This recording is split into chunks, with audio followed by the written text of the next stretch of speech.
Hey, this is Jim, the real estate expert online. Today's segment is everything you wanted to know about real estate but was too dumb to ask. My first question comes from Brandon from San Francisco, California. He writes, myself and my partner have been spending a lot of significant time on our direct mail-out campaign, and so far our results have been subpar, to say the least. We have sent out over 395 pieces and only received 5 responses, one of which was a prank. Second one was, please do not send me any more of these pieces of mail. And the third one was from a seller. Actually, it sounds like they did get an appointment out of the one, and then the other 2 were just bogus as well. So he goes on to say his success has been subpar, and was hoping to get some insights and ideas, critiques for increasing our response rate. Please help.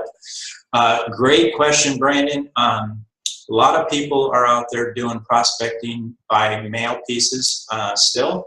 Surprisingly, even though that our technology has gotten so advanced, some people, including myself, have still resorted to the mail-out pieces. So in short, you haven't mastered the direct mail-out pieces, okay?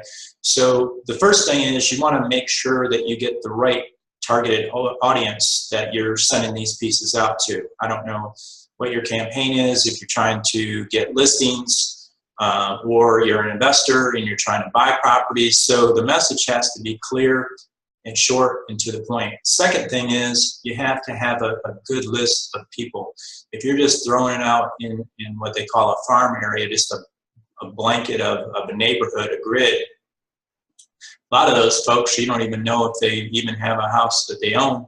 They may be renting, they may not be on the market, they may not be interested in anything you have to say. So in that regard, that would not be a good choice. So hopefully you're filtering a list of sellers that you know are ready, willing, and able to sell the property. Secondly, the piece has to intrigue them to open it.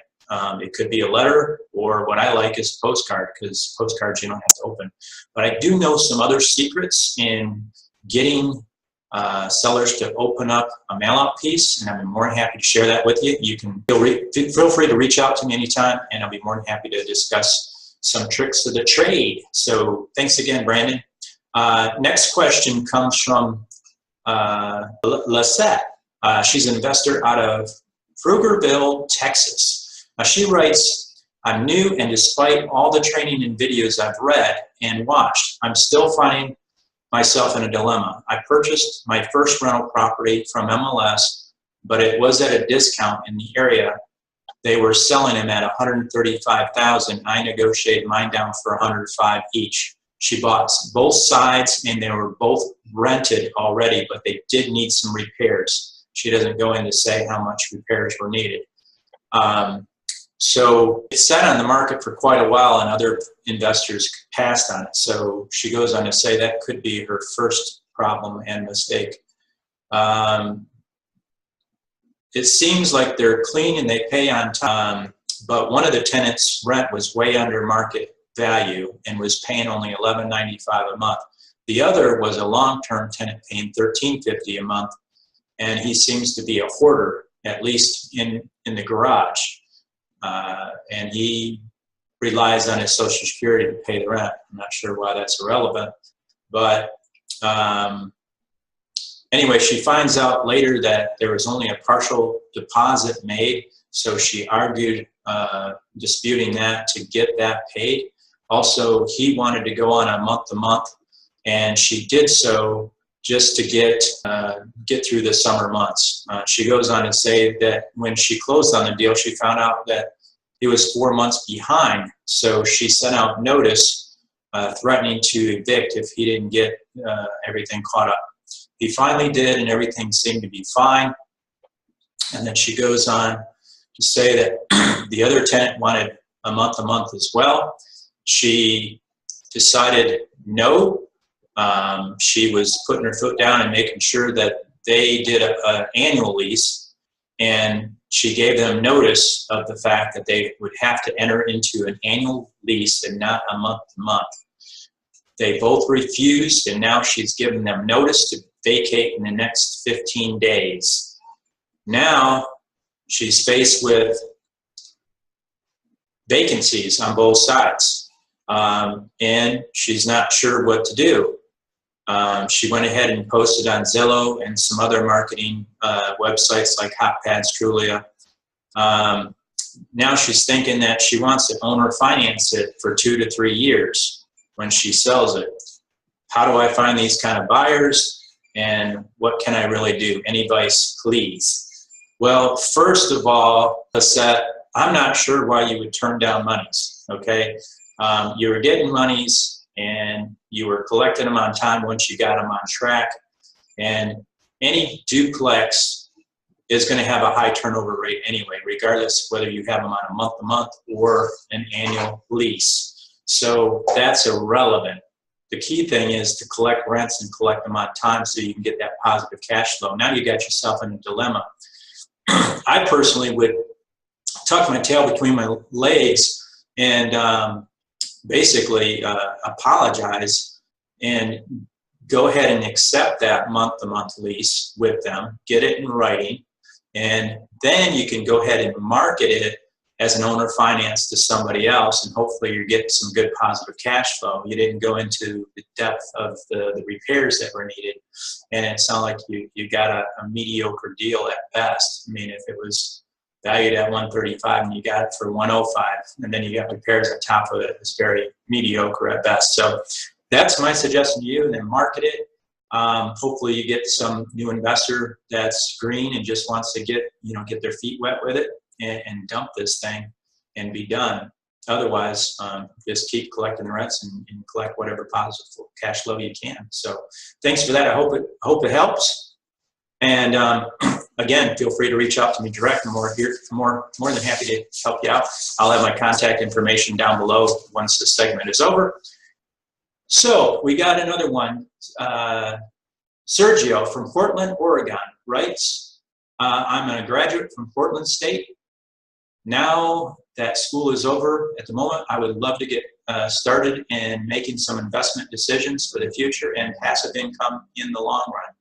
I am completely new to real estate, but my ideal is to invest in a home, possibly foreclosed home, around $200K.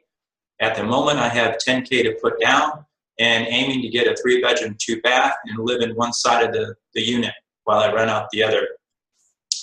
I would love any thoughts and advice to get started. Good question. First of all, congratulations on the graduate. That's awesome.